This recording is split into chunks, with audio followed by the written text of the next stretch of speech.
Kok menggema ya? Suara saya menggema. Ya Pak. Oh, apa dari tempat saya atau dari mana? Anu, Enggak tahu itu. kalau Dari saya Pak lihat ya, Ishak. Ganggung, ganggung, ganggung gitu. Oh, dah, Udah, sih. dah. Oke. Yang kedua, selalu coba cek bahasa aslinya. Anda bisa enggak ngecek bahasa aslinya? Tahu tekniknya, saya belum ajarkan memang cek bahasa aslinya. Anda tidak perlu harus belajar bahasa Ibrani dan bahasa Gerika selama 10 tahun. Sebab belajar 10 tahun pun saudara tetap tidak bisa ngomong dan tidak bisa baca. Tapi kita bisa cek bahasa asli dari berbagai sumber. Ya, Ya. apa sumbernya? Kira-kira sumber paling. Internet. Ya, internet betul. Paling gampang semua ada di internet pasti. Ya, tanya sama namanya Mbah Google. Tahu Ya, Mbah Google ya? tahu. Mbah yang tahu segala itu. Oke, jadi mau cari teks bahasa aslinya kasih sampai ketemu agape nanti itu ada di Google semua. Kemudian nomor 3 apa? Pelajari konteks budaya dan waktu ayat ditulis. Ya, jadi Anda harus membayangkan apa yang ditulis di Alkitab itu minimal ditulis 2000 tahun yang lalu. Ada yang ditulis 3000 tahun yang lalu. Jadi mereka masih sangat kuno dan sangat primitif. Tidak seperti zaman sekarang, semua digital. Analog saja sekarang udah kuno sekali.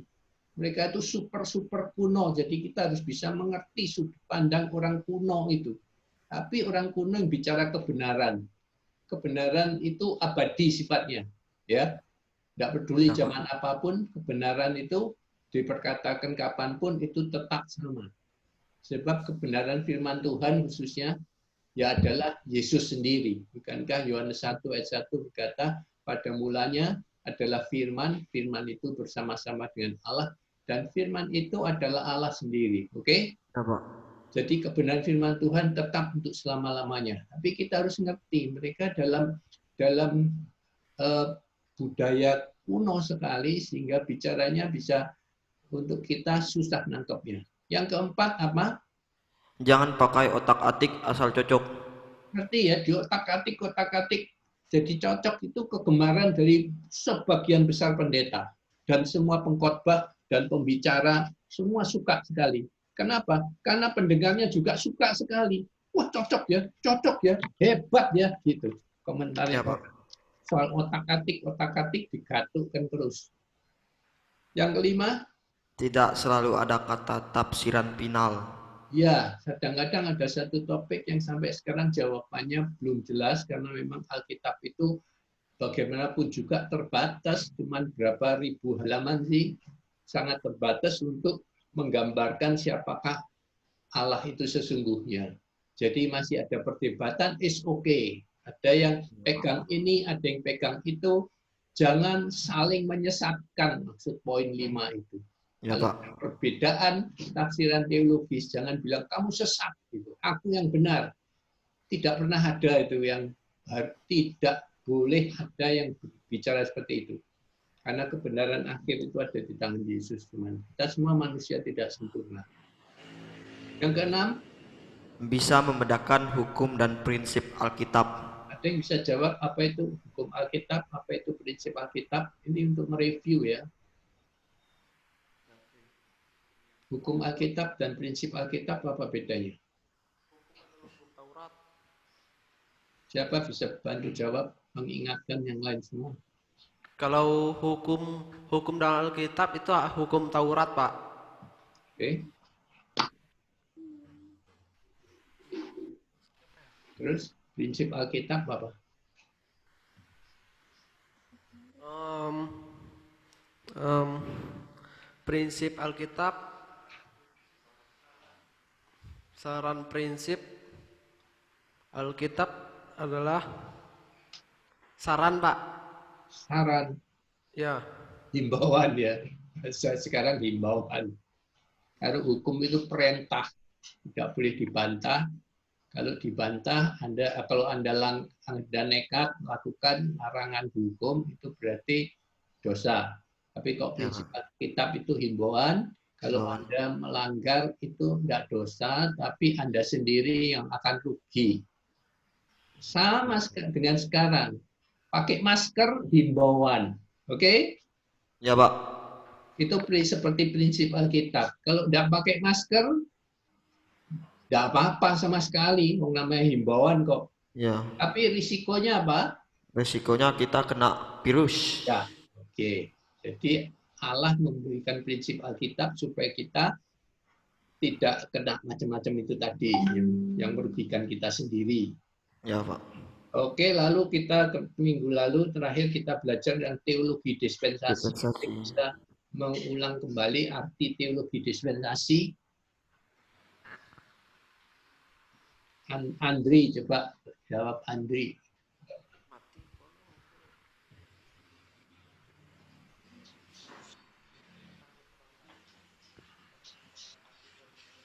Teologi dispensasi itu apa prinsipnya? Yang sederhana saja, menurut kata-kata Anda sendiri aja boleh, nggak usah nyontek. Kalau Anda nyontek berarti Anda tidak nangkep apa-apa minggu lalu. Sudah lupa minggu lalu ya?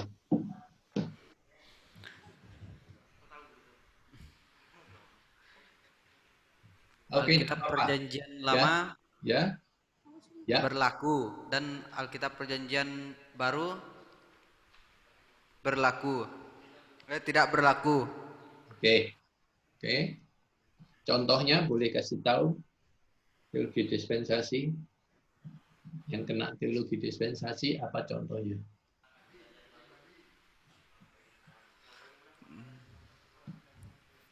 Mata ganti mata kalau di Perjanjian Oke. Lama. Oke, sekarang boleh enggak itu? Kalau ada orang nyulek mata Anda balas culek enggak? Dibalas. Dibalas. Sekarang ini. Kalau di Perjanjian Lama dibalas. Oke. Kalau Sekarang, di Perjanjian Baru mengasihi, saling mengasihi. kalau sekarang, Mengampuni. ya. Oke, oke. Jadi teologi dispensasi adalah segala sesuatu dari Taurat atau Janjian Lama yang sekarang ini praktis sudah tidak kita lakukan lagi. Ya, Pak. Atau paling sederhana sunat. Ya. Saya masih bingung, ada berapa orang Kristen masih hobi sunat juga, saya bingung juga, tapi Ya, tidak Pak. apa-apa, tidak apa-apa, itu sama sekali tidak apa-apa. Tapi bukan satu keharusan, dulu keharusan, dan sekarang sudah jadi adat istiadat orang Yahudi. Oke, ini dua minggu yang lalu, sekarang yang minggu lalu, ini nomor 8, apa? Pisahkan antara adat dan teologi. Ya, contohnya, coba Agape jawab. Ada dari Perjanjian Lama, Pak, seperti pembasuhan tangan, terus apa Bukan tangan. yang adat-adat orang Oke. Yahudi, Pak. Ya, oke. Berbeda dengan teologi yang yang sesuai dengan Alkitab, termasuk juga kayak minggu lalu yang tentang kremasi, Pak. Itu antara Oke. adat tapi tidak ada dasar Alkitabnya. Oke, oke. Kalau pembasuhan tangan sih agak kurang bagus dijadikan contoh. Kita sekarang ini harus membasuh tangan terus kan, corona. Ya, cuman itu memang ada contoh bahwa orang Yahudi mengecam murid-murid Yesus yang tidak mencuci tangan sebelum melakukan segala sesuatu. Oke, jadi kremasi itu adalah suatu adat, begitu juga pemakaman, dikubur itu juga adat, khususnya dikubur itu adalah adat Yahudi, orang Yahudi, agama Yahudi yang sudah campur jadi satu. Jadi jangan mencampurkan antara adat, agama, dan teologi. Yahudi itu campur aduk, kacau. Agama Yahudi itu sangat kacau karena mereka adatnya adat Yahudi, adat setempat, maksudnya budaya setempat, dicampur adukan dengan perjanjian lama yang jadi Alkitab mereka sampai hari ini. Ya kan, orang Yahudi Alkitabnya masih perjanjian lama, tidak punya perjanjian baru, karena orang Yahudi sampai sekarang masih menunggu Mesias.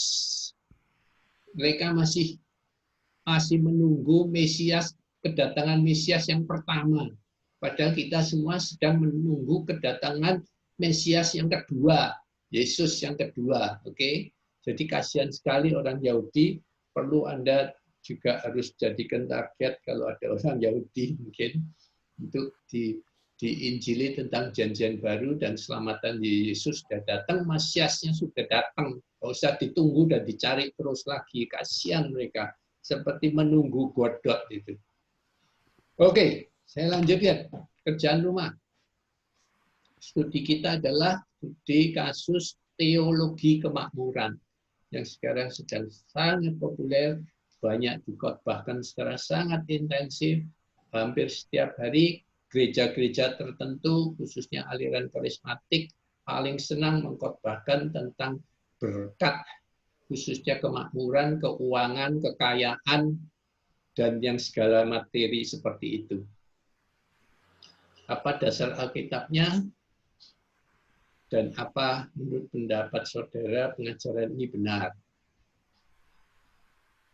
Coba ada yang mewakili salah satu dari siswa, coba saudara Krismon, wakili yang lain, coba jawab ini. Jawabanku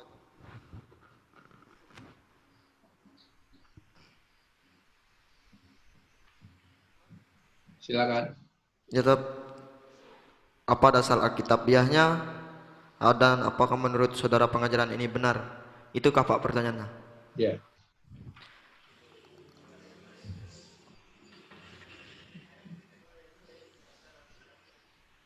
Ya, dasar.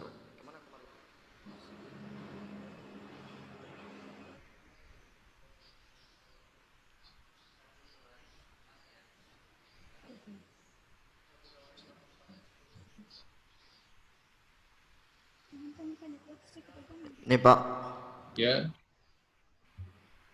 yang terdapat dalam apa dasar Alkitabiahnya yang terdapat dalam 1 Tawarik pasal 4 ayat 10. Coba dibacakan. Yabes berseru kepada Allah Israel, katanya, kiranya engkau memberkati aku berlimpah-limpah dan memperluas daerahku, dan kiranya tanganmu menyertai aku dan melindungi aku daripada malapetaka, sehingga kesakitan tidak menimpa aku. Dan Allah mengabulkan permintaannya itu. Oke. Itu jawaban dari Krismon ya. Ya. Saya cek di WA kamu kok enggak cocok jawabannya. Ya. Jawaban kamu enggak seperti itu. Iya Pak, cuman kan Ini baru dapat pewangian. ya. Oke. Ya. Oke. Baru pewahyuan. Oke, itu satu ayat saja. Ayatnya sangat banyak, nanti akan kita belajar dan uraikan bersama-sama. Mungkin pelajaran ini karena bobot teologisnya berat sekali, ini bisa akan selesai dalam 2-3 session, tidak bisa selesai satu hari ini. Ya, lantas menurut Anda setuju nggak Anda dengan pengajaran ini? Benar nggak sih? Enggak selalu juga, Pak. Dasarnya apa? Dalam satu kalimat teologi kemakmuran bilang apa sih? Anda ketahui, tidak apa-apa. Anda belum belajar, tidak salah, tidak apa-apa. Jangan khawatir dalam pelatihan, jangan khawatir melakukan kesalahan, ya. Sebab Anda memang sedang belajar, masih banyak melakukan kesalahan. Karena itu saya nanti yang benarkan. Ayo, siapa yang mau? Rani, coba Rani jawab secara dalam satu kalimat teologi kemakmuran itu apa sih menurut Anda? Menurut pengertian Anda saat ini? Tidak apa-apa, Saul. Kalau menurut saya pengertian dalam kemakmuran adalah Pak melambangkan kemakmuran bagi setiap masyarakat, yaitu kesejahteraan yang berasal daripada Allah. Oke, jadi menurut Anda teologi kemakmuran mengajarkan bahwa setiap orang harus kaya, tidak boleh ada orang miskin, itu betul nggak? Bukan seperti itu Pak, tidak perlu kaya atau miskin, yang paling saling mengasihi, mencintai dan mengasihi Pak. Ada Itu adalah Kemakmuran. Makmuran tidak bicarakan kasih sama sekali. Karena teologi makmuran namanya aja bukan teologi kasih, teologi kemakmuran yang bicara kekayaan. Masalahnya adalah kaya untuk semua orang atau sebagian atau gimana? Ya Pak, untuk sebagian orang. Bagian orang, oke. Oke, tidak apa. Bagus sekali Anda berani menjawab. Terima kasih Pak. Setuju atau enggak, saya tanya kepada yoga. Setuju nggak Anda dengan pengajaran ini yang Anda ngerti? Coba. Setuju atau tidak setuju, atau netral, atau apa, terserah. Tidak ada jawaban salah. Setuju, Pak. Setuju, oke. Bagus. Kita lanjutkan. Ya, baik-baik. Jadi pertanyaan selanjutnya untuk kita semua renungkan adalah doktrin teologi kemakmuran sedang rontok. Apa benar itu? Apakah benar doktrin teologi kemakmuran saat ini sedang rontok? Tidak. Tidak ya. Ah, Kenapa kok tidak?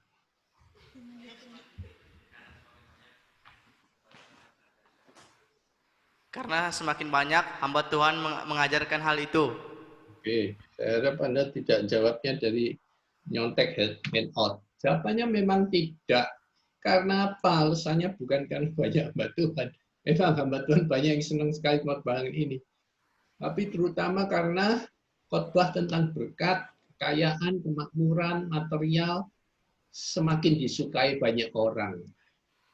Sebab orang-orang akhir zaman semakin sangat cinta uang, sehingga menjadi hamba uang. Dari statement saya pertama ini, Anda mesti sangat waspada. Sangat waspada dengan teologi kemakmuran. Saya tidak mengatakan teologi kemakmuran salah, sesat, tidak. Sama sekali tidak. Ya. Teologi, Tuhan memang berjanji memberkati kita. Itu jelas sekali, kita setuju semua, amin semua. Cuma ada beberapa hal dari teologi kemakmuran yang berbahaya, yang mudah disalahartikan oleh banyak pendengarnya.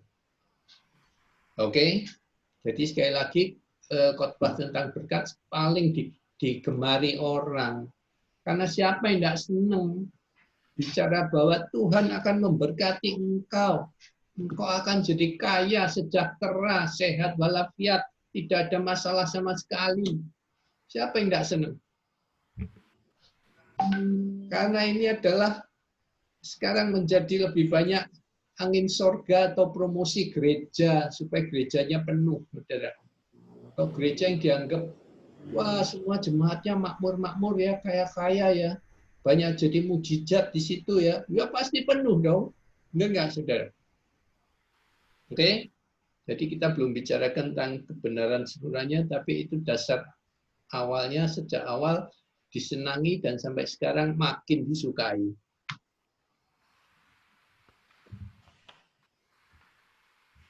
Bukankah 2 Timotius 3 mengatakan manusia akan mencintai dirinya sendiri dan jadi hamba uang. Ini Paulus dalam kitab Timotius berbicara tentang akhir zaman. Ya, dia menubuatkan orang-orang akhir zaman akan semakin mencintai dirinya sendiri dan menjadi hamba uang. Itu sudah dinubuatkan oleh Rasul Paulus. Kenapa dia menubuatkan ini?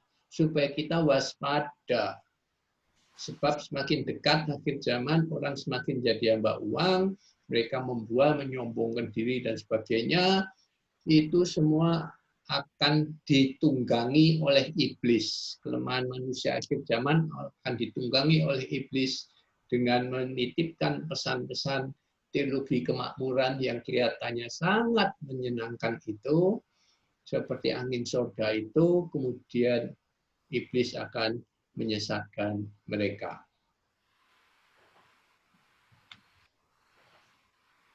Tidak tahu mengasihi orang akhir zaman, ya. Tidak mau berdamai. Sekarang kita lihat semua kan, orang akhir zaman suka berdamai nggak?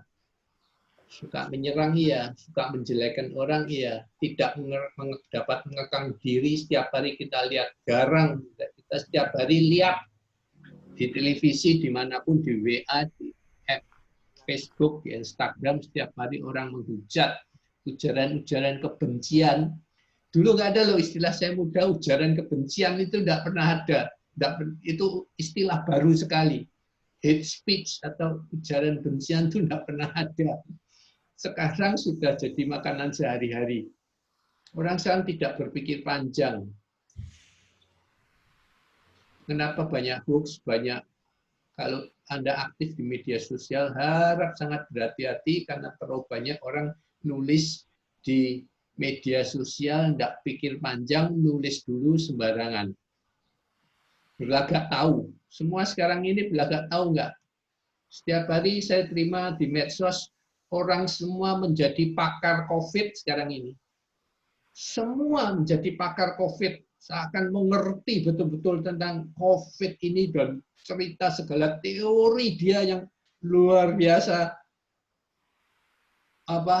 mempesona sekali, kayaknya hebat sekali, saudara. Padahal para ahli pun bilang kita tidak tahu apa-apa, ini barang baru sekali. Belum ada satupun, belum pernah terjadi sebelumnya. Yang mirip-mirip ya, tapi yang seperti ini betul-betul belum tahu. Tapi saat ini lebih banyak orang yang berlagak tahu daripada yang tahu benar. Dan seterusnya lebih menuruti hawa nafsu daripada menuruti Allah. Secara lahiriah mereka menjalankan ibadah mereka, tapi pada hakikatnya mereka memungkiri kekuatannya. Jauhilah mereka. Oh, saudara, rumah-rumah ibadah sekarang penuh sekali, saudara. Sebelum COVID ya, maksud saya. Sebelum COVID, penuh sekali. Tidak gereja, tidak masjid, semua penuh sekali.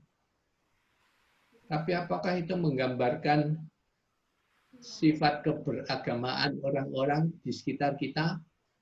Kita lihat faktanya jauh sekali, jauh sekali. Sekarang ini perpecahan, perseteruan, kebencian beludak seperti air bah zaman Nuh. Orang penuh kebencian dan sering menghujat sekarang ini. Jauhilah mereka, kata Paulus. Dia tidak bayangkan. Sekarang ini kita tidak bisa menjauhi mereka. Karena mereka ada di sekitar kita sangat banyak. Tidak terbayangkan bahkan oleh Paulus yang menulis ayat ini kepada Timotius. Karena waktu itu di jemaatnya Timotius mungkin masih ada sedikit orang seperti ini. Ya, konteks zaman lagi-lagi kita harus tahu keadaannya. Sekarang betul-betul udah deh, kalau saya bilang medsos lebih banyak jahatnya daripada baiknya. Sebab isi medsos lebih banyak negatifnya daripada positifnya. Padahal medsos secara teknologi dulunya tentunya diciptakan oleh orang yang diciptakan untuk kebaikan orang. Lebih mudah berkomunikasi, lebih mudah orang mendapatkan informasi melalui medsos. Tapi sekarang ini karena akhir zaman minta ampun, rusaknya medsos sudah lewat-lewat, saudara. Ya, saya khawatir ini sampai pada juga mimbar gereja. Segala yang seenaknya dewek kalau khotbah gitu ya, tanpa dasar Alkitab, tanpa hermeneutika, asal khotbah dari ide-ide pribadi. Itu yang sangat banyak saya dengar sekarang ini. Terlalu banyak sekarang pengkhotbah baru yang muncul begitu saja, tidak tahu dari mana asalnya, tidak tahu pernah belajar atau tidak secara benar ya tentang penafsiran firman Tuhan, tapi penafsirannya maut-maut, luar biasa sekarang ini. Menarik, sangat menarik. Apalagi yang terakhir itu hyper grace. Wah, itu penggandaan atau dikuadratkan, teologi kemakmuran dikuadratkan, sudah dipangkat 2-kan, dipangkat 100-kan, mungkin malah dihiperbolakan jadi makin gila lagi. Bahwa grace atau anugerah itu hyper sekali, super aja tidak cukup. Wah, saya takut sekali, medeni banget. Sudah kebablasannya kelewatan ini. Perjalanan dari teologi kemakmuran. Padahal sementara itu, saudara ya, beberapa waktu yang lalu, beberapa tahun yang lalu, seorang pengkhotbah terbesar, boleh dibilang mungkin saya katakan, terbesar di dunia, dalam hal khotbah kemakmuran, saya sebut namanya saja, tidak apa-apa, Pastor Benny Hinn. Sudah pernah dengar nama Benny Hinn?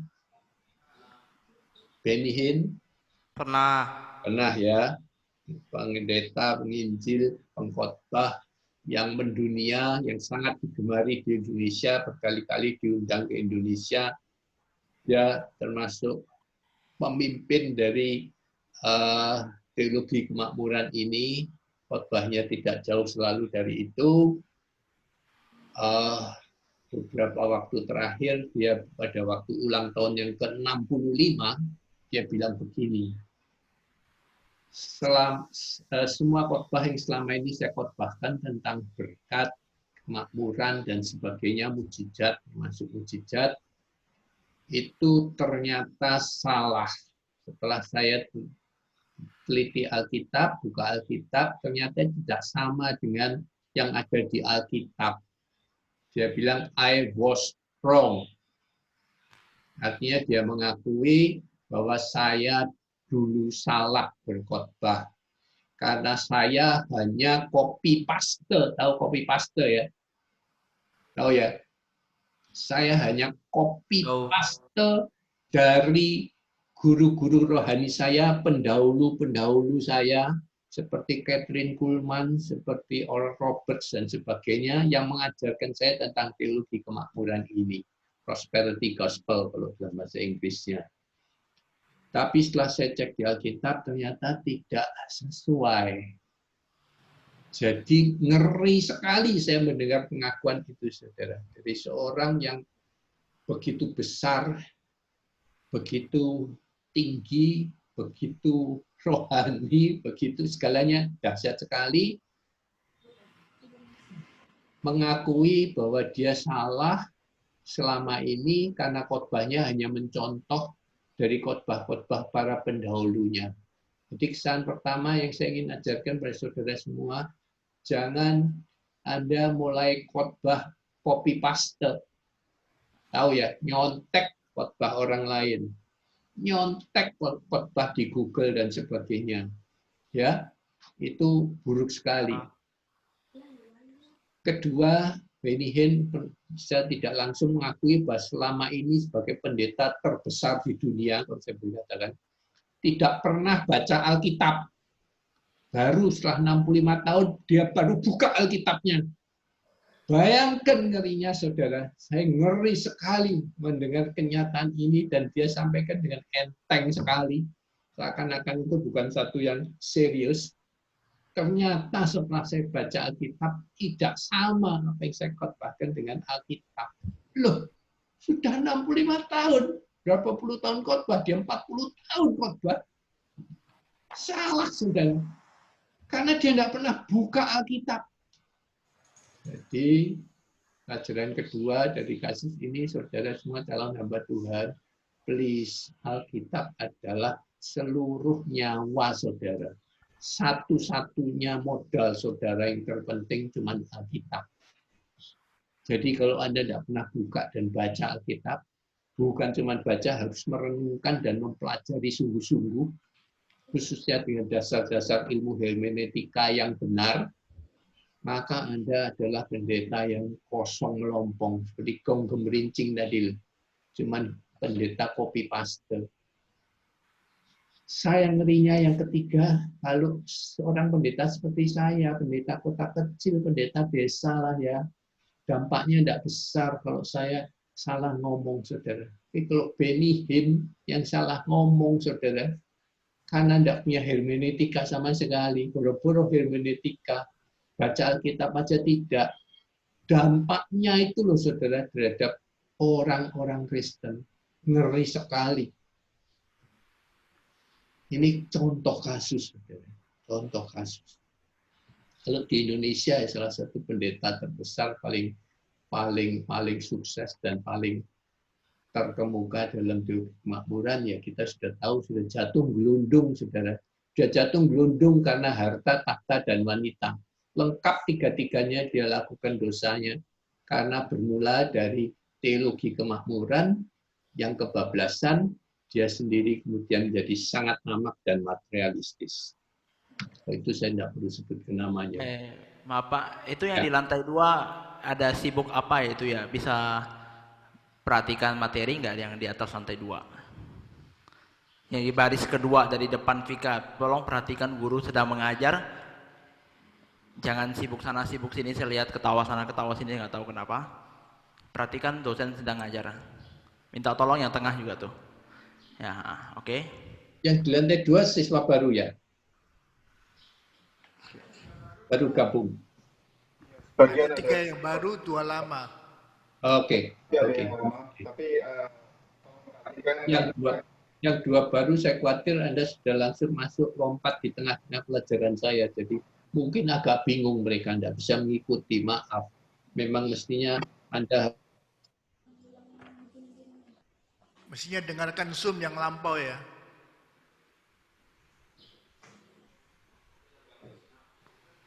Iya, kalau bisa dengarkan Zoom yang dulu. Kayaknya Pak Yusuf gangguan ya. Bisa dengar suara saya? Suara Pak David sangat kecil, Pak. Oh.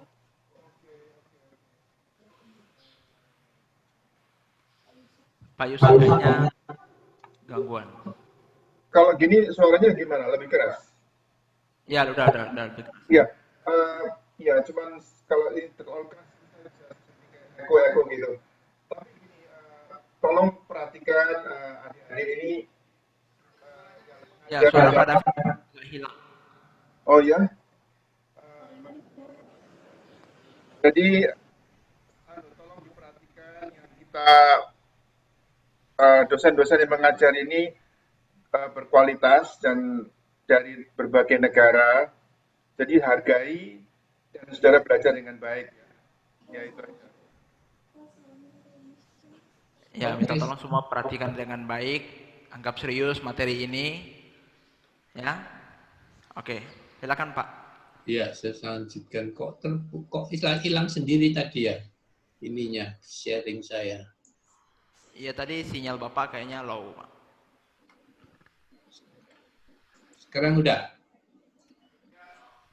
Oke? Jadi mereka sangat percaya bahwa kemakmuran adalah sebagai tanda dari Allah untuk orang yang dikasihinya. Betul? Setuju? Setuju, Pak. Setuju. Ya. Yang setuju apa dasarnya, yang tidak setuju apa dasarnya, boleh saya dengar alasannya. Yang setuju dulu, mengatakan setuju. Makmuran adalah sebagai tanda dari Allah untuk orang yang dikasihinya. Tadi yang bilang setuju, silakan jawab apa dasarnya. Kenapa Anda bilang setuju? Alasannya apa?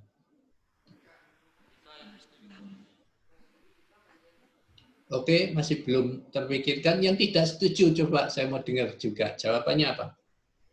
Apa alasannya? Yang di lantai bawah tadi ada yang bilang tidak setuju.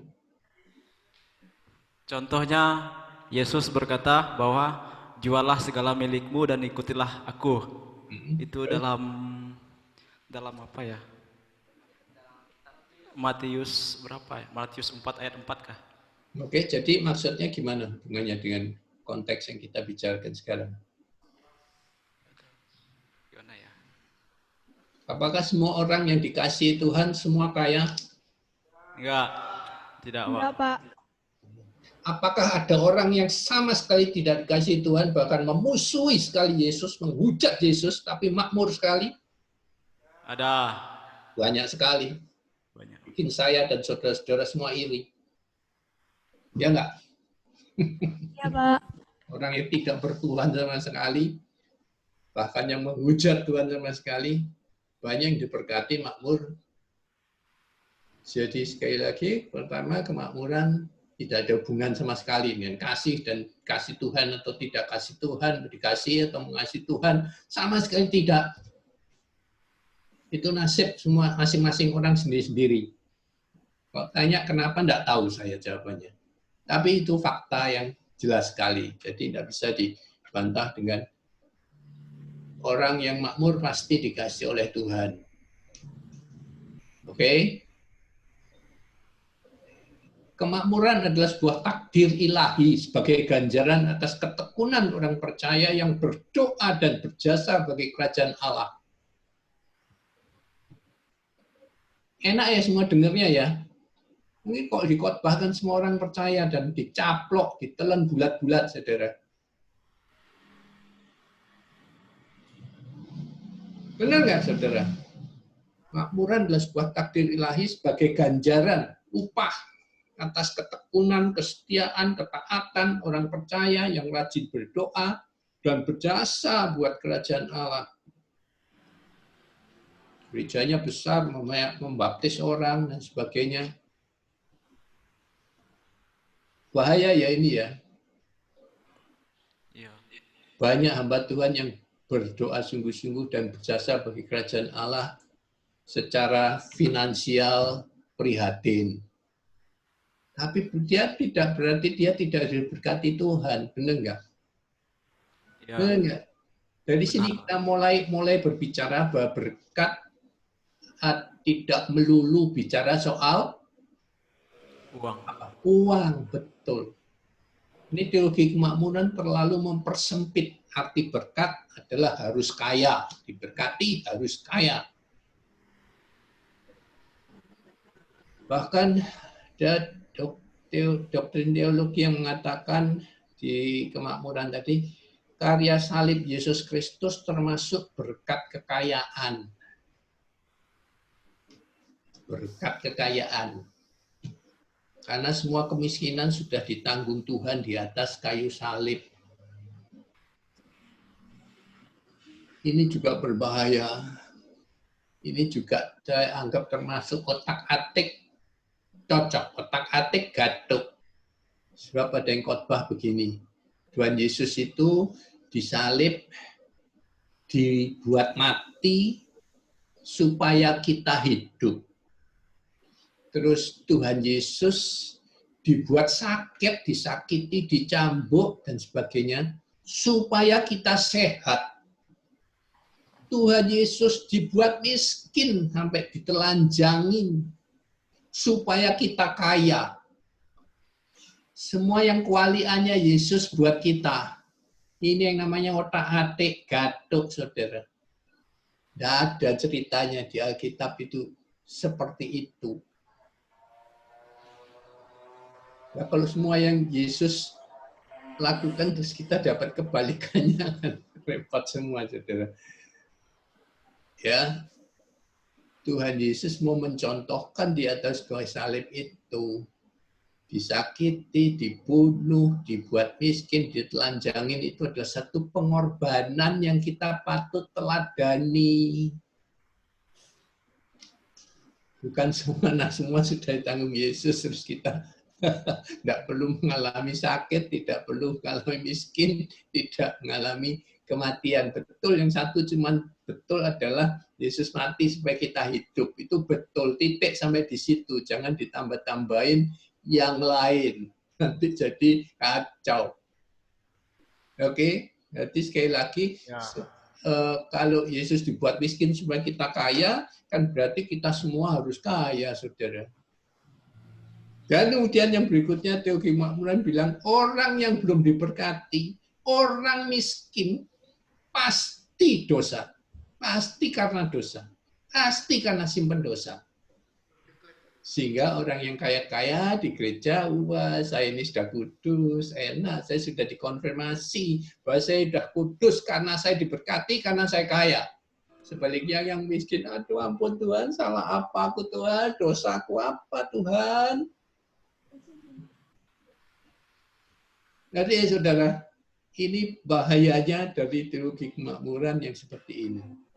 Tadi pendeta yang terbesar yang dari Surabaya itu Pak Eka Yudatan, gampangnya udah Surabaya pasti tahu pendeta terbesar paling makmur itu sudah jatuh di 3 tadi harta tahta wanita. Saya pernah dengar khotbahnya suatu kali begini saudara. Waktu Al-Karkol setelah dia khotbah. Sekarang saudara-saudara yang masih naik motor dan pakai helm, semua maju ke depan bawa helmnya. Lalu majulah berbondong-bondong semua jemaat yang naik motor, pakai helm, lalu helmnya dibawa ke depan altar. Sampai di altar, Pak Pendeta bilang, ayo mulai sekarang kita hancurkan helmnya. Semua dihancurkan, diinjek-injek, kotok-kotokan sehancur-hancurnya. Sebab mulai hari ini kamu tidak naik motor lagi. Gitu saudara doanya. Ngeri. Ngeri sekali. Ini ekses yang luar biasa ngawurnya dari teologi kemakmuran. Sekali lagi saya tidak mengatakan teologi kemakmuran salah, tapi eksesnya dan tidak seimbangnya karena penekanan hanya satu, kayak materi kemakmuran saja yang dikhotbahkan, itu yang jadi masalah dari teologi kemakmuran ini. Gimana komentar saudara? Kalau saudara ikut khotbah ada pendeta suruh menghancurkan semua helmnya, lalu dinubuatkan habis ini mulai besok saudara tidak naik motor lagi, semua naik mobil. Apa yang terjadi? Ya tidak terjadi apa-apa, saudara. Tidak terjadi apa-apa. Ya kalau 1-2 bisa terjadi setelah beberapa lama, beberapa tahun dari naik motor, naik mobil, ya wajar, biasa saja itu. Tapi kan gila-gilaan mulai, saudara. Oke, soal mujizat saya pernah mengalami secara pribadi. Dulu saya juga termasuk aliran sangat percaya dan memuja teologi kemakmuran, saudara. Karena siapa yang tidak senang, saudara? Dinubuatkan terus baik-baik terus kok, saudara. Didoakan baik-baik terus. Bahwa hidup ini ikut Yesus itu enak, aman, nyaman, tidak ada masalah sama sekali. Semua sudah kesusahan dari tanggung Yesus kok. Siapa yang tidak mau, saudara? Saya juga senang dulu. Belum ngerti apa-apa, baru bertobat. Waktu hari kita berdoa di rumah saya, para tokoh-tokoh, waktu itu saya masih pelayanan di Full Gospel Businessman. Ada seorang yang punya karunia doa luar biasa. Orang awam businessman, tapi katanya punya karunia doa dan nubuatan yang dahsyat sekali. Pertama-tama gini, saudara, antara pendoa dan penubuat itu dua hal yang berbeda dan perlu dipisahkan. Sebab selama ini banyak sekali, khususnya gereja karismatik, lebih percaya bahwa seorang pendoa yang benar-benar, pendoa syafaat yang dahsyat adalah juga jago nubuatan. Padahal gini, saudara, masalahnya. Berdoa itu adalah kita berbicara kepada Allah. Oke? Sedang nubuatan itu Allah berbicara kepada kita. Itu dua karunia yang berbeda. Karunia pendoa itu sendiri, karunia bernubuat itu sendiri. Yang satu, karunia pendoa itu, hobinya, kekuatannya, karunianya adalah mendoakan orang, menaikkan doa-doa syafaat buat orang lain kepada Tuhan. Ke atas arahnya. Kalau penubuat itu adalah orang yang mendengar suara Allah dari atas ke bawah, lalu dia sampaikan nubuatannya. Itu dua karunia yang berbeda. Jarang dan tidak harus dirangkap oleh satu orang. Jadi yang benar, hati-hati, kalau pendoa ya pendoa, kalau penubuat ya penubuat. Jarang, kadang-kadang sekali-sekali ada orang yang punya dua karunia itu sekaligus memang. Dan kembali pada cerita tadi. Orang ini tadi bernubuat begini. Besok Jakarta banjir besar. Wah, luar biasa. Besok Jakarta banjir besar. Itu tahun 90-an. 96 nggak salah. Lalu, saudara-saudara, tapi jangan khawatir. Nanti di daerah pemukimanmu boleh banjir 2 meter. Di sekitarmu boleh banjir 2 meter. Tetangga-tetanggamu kebanjiran semua 2 meter. Ada yang 1 meter, ada yang 3 meter. Tapi rumahmu akan kering.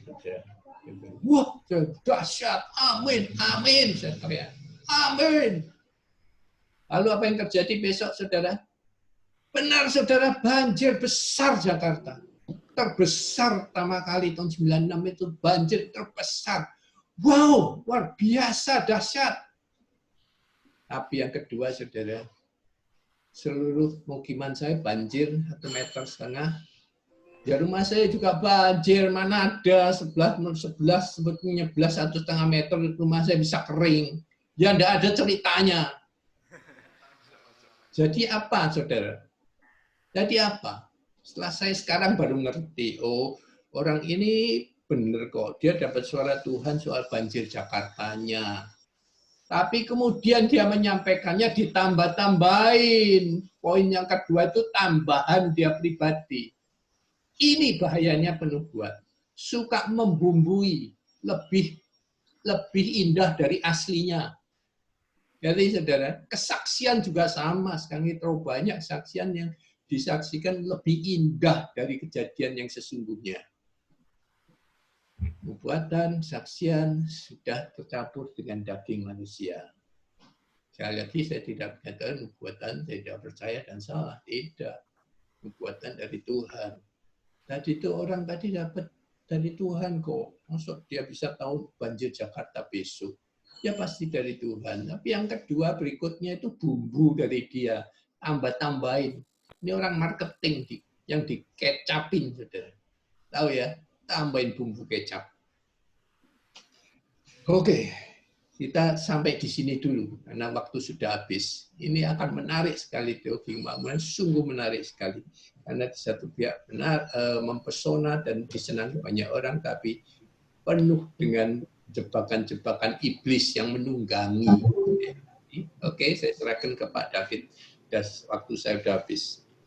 Silakan berdoa. Suara saya nggak begitu bagus di sini. Suara saya nggak begitu bagus hari ini. Silakan berdoa dan kita tutup sampai besok dengan Pastor Fendi. Dan Berdoa. silakan. Oke, doa tutup ya Pak ya. Mari kita bersatu dalam doa.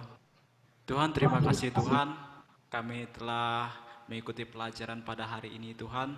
Semoga pelajaran yang kami pelajari hari ini bisa berguna dan bermanfaat untuk kehidupan kami. Bisa kami terapkan setelah kami diutus nanti Tuhan. Tuhan, Engkau berkati juga Pak Jusa yang telah mengajar kami Tuhan. Engkau berkati beliau, Kau lindungi beliau. Tuhan, kami tutup doa, kami tutup pelajaran kami di dalam nama-Mu Tuhan Yesus Kristus. Haleluya. Amin. Amin. Amin. Sampai jumpa.